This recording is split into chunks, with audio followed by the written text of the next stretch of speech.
Oilers Now digital content is sponsored by Legacy Heating and Cooling. No payments and no interest for a year. That's how you build a legacy. Hello, Kirt. How you doing? Doing good, Bob. How are you? Good. Are there advantages for bigger market franchises like the Edmonton Oil Kings and the Calgary Hitmen in the Western Hockey League, or does the league make sure that all now 23 teams have a legitimate chance to compete? Oh, I think all 23 teams have a legitimate chance to compete. I mean, we've seen some smaller markets in our league win championships as of late, and obviously the GMs and coaches in those markets have done a great job. And I guess the advantages that we have in the bigger markets are the facilities, especially in Edmonton. And again, it's up to us to use that to our advantage. And anytime you're recruiting a player, getting them to the facility is certainly a good starting point for anyone thinking about maybe potentially playing here in Edmonton. Kirt Hill is the general manager of the Edmonton Oil Kings. Kirt, is it a home and homer with Red Deer this weekend to open? Yes, it is. We play in Red Deer Friday night at 7, and then we're at home on Saturday at 4 o'clock. Where are now? You got a good team on paper, but you're not going to have your full team this weekend. List me the 5 players that are off at NHL training camps at this time. Our 3 import players are still gone. So you got Max Curran, Adam Yeko, and Miroslav Holinka. And then we also have 2 of our defensemen gone in Blake Fiddler and Parker Elkos. All right, so that's basically an entire unit. And you've also got some injuries, including, is it fair to say, and I haven't seen this kid play a lot, but does Caden Strader have the potential to be a first-round NHL draft choice? Oh, I think he does. He's got an elite offensive ability, thinks the game so well, has elite speed.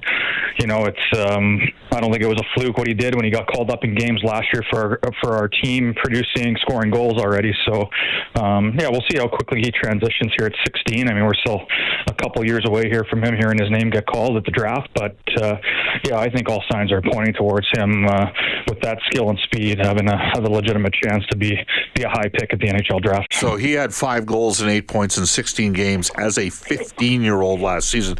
Don't know if you're going to have him available this weekend because I think you got a couple injuries that you're dealing with as well. Who do you need, and does it start with Gavin Hodnett to help drive your offense, certainly out of the gate to start the season? Yeah, we'll be obviously relying on guys like Hodnett and Sachin, Landon Hansen, some of the guys that have been around for a long time, and looking for some other guys that have been a part of our group to kind of take that next step. Obviously, we're optimistic that Joe Aginla is gonna have a good season this year. Some of our newcomers and Andrew O'Neill, Dylan Dean, that have looked really good through training camp. Those guys we're going to be leaning on here early in the year a little bit more than once we get the full unit back, but. At the same time, it's a great opportunity for them to play in big minutes, meaningful minutes, and a lot of our younger guys, too, that, are still fighting for roster spots, getting good looks at them in meaningful games against other teams, best rosters that they can put forward together. It's still a really good opportunity for the evaluation phase to continue here. I don't know what it is, but I could have sworn I saw O'Neill play this past weekend. For the Oilers? Yeah. Yes. All right, 6'2", 200-pound right shot. Was O'Neill? Is he committed to an NCAA school? I mean, he's out of the U.S. National Development Program. How does he end up with the Edmonton Oil Kings? Yeah, he's committed to UND. So, it was a guy when he was with the development team. Nobody had him listed, and we added him to our list at that time. And, it's just one of those things, staying in constant communication with the player. He had, at the end of this season, last season with the development team, the option to either go to the USHL or come to the Western Hockey League. And with the rule changes, it didn't seem like it was much of a thought for him to go the other way. I think he wanted to be in a good league and a good organization, and he decided to make the plunge and come to Edmonton. Gavin Hodnett the last 2 years had 70 and 62 points for you. Pretty much a point per game player. A little bit undersized, but certainly a dynamic offensive player. Yeah, really good. I mean, he's done that since he's come here at 16, leading our team. I mean, our team had 10 wins on the ice, but for a 16-year-old, that was 5'6" and a half at the time, to lead our team in scoring in the Western League is a pretty impressive feat. So I'm looking for him to continue to build off that. And, you know, I think the biggest thing with Gavin that I'm looking forward to this year is it's his second year being the captain of our team. I think last year was a bit of a learning curve, and that comes with different pressures of being an 18-year-old captain in the Western League. So looking forward to him leading our group this year as a 19-year-old with that year under his belt of being the leader of the group, and I think he's even more prepared to do it this year. All right, with Blake Fiddler and Parker Elkos out at NHL camps, who's going to lead you defensively this weekend? Well, we got Ethan McKenzie back from Minnesota, and every indication was that he had a great camp. You know, Reese Peterson's a guy that's played significant minutes in our league, so he'll be back there as well. And Nico Sukumis, a 20-year-old, and you know, really looking forward to seeing Noah Tamu get into action here after his great Olympia. And Josh Lee's had a great preseason too. So some guys that have been around our roster here for a little bit. You know, we're looking forward to getting those other two guys back, but there's good opportunity here for some of those younger D to play some good minutes, and you know, obviously for Tamu and Lee to get their feet wet here right away in the season. Kirt Hill is the GM of the Edmonton Oil Kings. They got a home-and-home with Red Deer. The game Saturday, their home opener 4 p.m. at Rogers Place. I know myself and Cam Moon are going to make our way to that game. Who's going to be your starting goalie this year? Is that decided? Well, I think just from an age perspective, I mean, Simcoe will probably get the meaningful starts early on in the season. But, you know, I've told everybody I'm extremely comfortable. I think the coaching staff, goalie coach, everybody's very comfortable with both guys. Like Parker Snell, you know, arguably could have played in the league last year, but, you know, we're just preaching a little bit of patience there to let him go back to minor hockey and get as many starts and minutes as possible.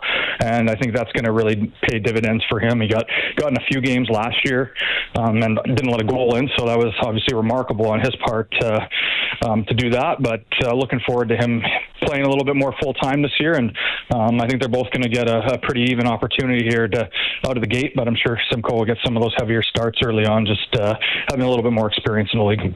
Kirt, as always, we appreciate your time. We'll see you down in the arena the next couple days at the start of Oilers training camp.